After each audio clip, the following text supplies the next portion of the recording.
Buenas tardes, Venezuela.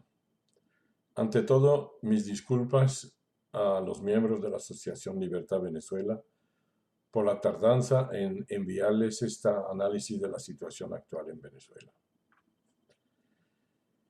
Es que estábamos esperando el pronunciamiento de la Corte Suprema antes de pronunciarnos nosotros.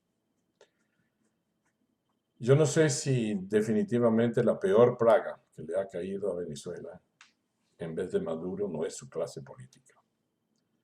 Porque el bochorno al cual estamos asistiendo hoy otra vez es francamente, no tiene nombre, no tiene nombre. Liderado esta vez por el señor Alfonso Marquina, recordando que ese señor empezó como político de Acción Democrática, después de Acción Democrática se pasa a un nuevo tiempo, después de un nuevo tiempo se pasa a Primero Justicia. Bueno, un hombre de la inconsistencia política de ese calaña, pues evidentemente ahora el líder del ataque a Guaidó. Pero ¿por qué logran eh, vencer? Vamos a ver si realmente el 3 de enero se confirma.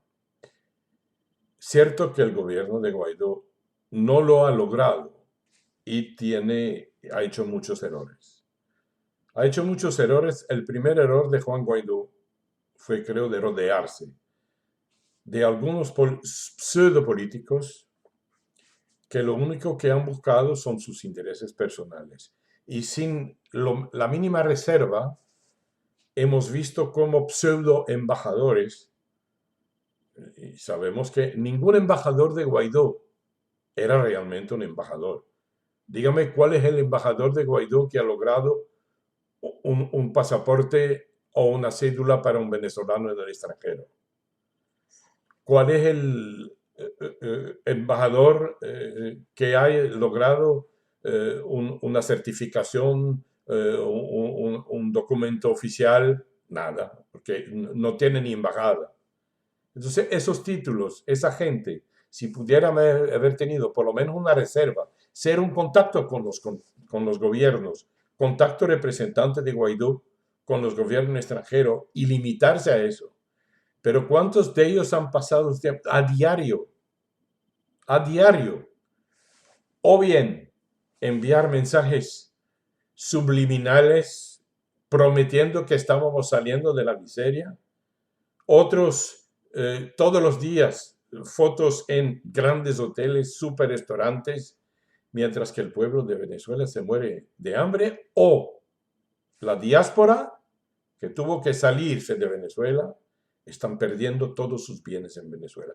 Todo el mundo sabe que el empresario, el médico, el arquitecto, el ingeniero, el comerciante que tenía su casita en Venezuela, que valía 600, 700, 800 mil dólares en la época antes de la dictadura, hoy con dificultad la rematan en 50 mil dólares.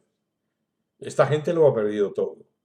Entonces, eso ha creado evidentemente un rechazo al gobierno de Guaidó.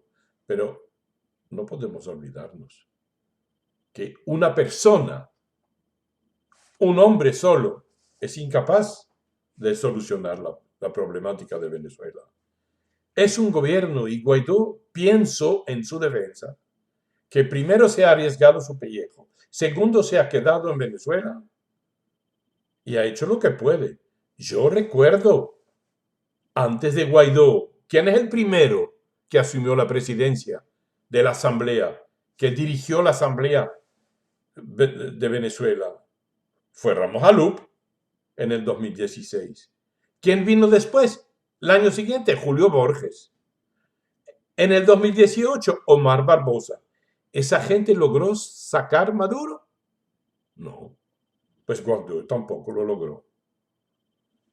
Pero el error de Guaidó. Y ahora me dirijo a Guaidó y a su equipo más cercano. Su error. Cuando con bombas de platillos, en el 2017, la Asamblea Nacional nombra una Corte Suprema de Justicia en el exterior,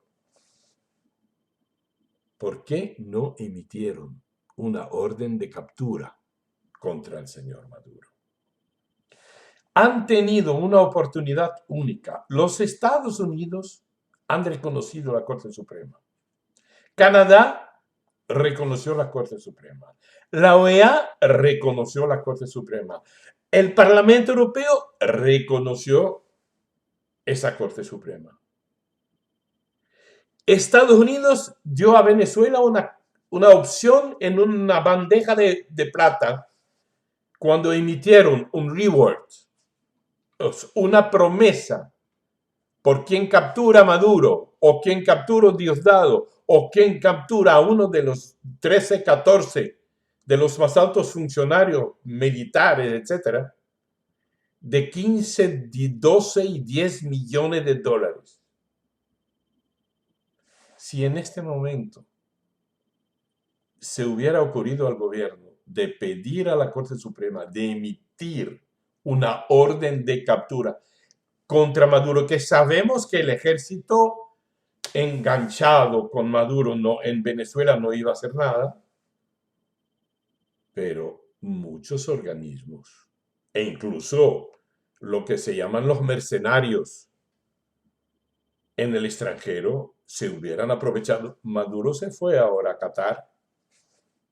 Si hubiera habido internamente una orden de captura del legítimo gobierno venezolano,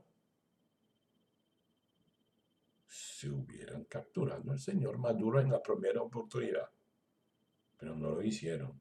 Tienen una linda Corte Suprema, pero no emite ningún fallo.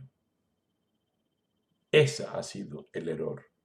Y yo creo que en el futuro, cuando el señor Maduro es acusado de crímenes de lesa humanidad por la OEA, por los Estados Unidos, por las organizaciones de derechos humanos de la ONU y por el Parlamento Europeo, todos reconocieron que hay crímenes de lesa humanidad, que esa gente tiene que salir, tiene que pasar ante la Corte Internacional, la Corte Penal Internacional de la Haya. Pero la Corte Penal Internacional de la Haya, a pesar de que aquí en esa asociación hemos primero sacado o reclamado la salida del anterior fiscal que no había hecho nada, pero en este momento están trabajando. El nuevo fiscal está actuando, pero se demora 5, 6, 7 años más. Guaidó, si por gracia de Dios se quedara, o quien sea que venga como presidente interino, pero el presidente interino debe mantenerse, si no, se acabó Venezuela. A ver lo que pasa el 3 de enero. La Corte Suprema acaba de decir que no se puede sacar la figura del presidente interino. Buenas noches, Venezuela.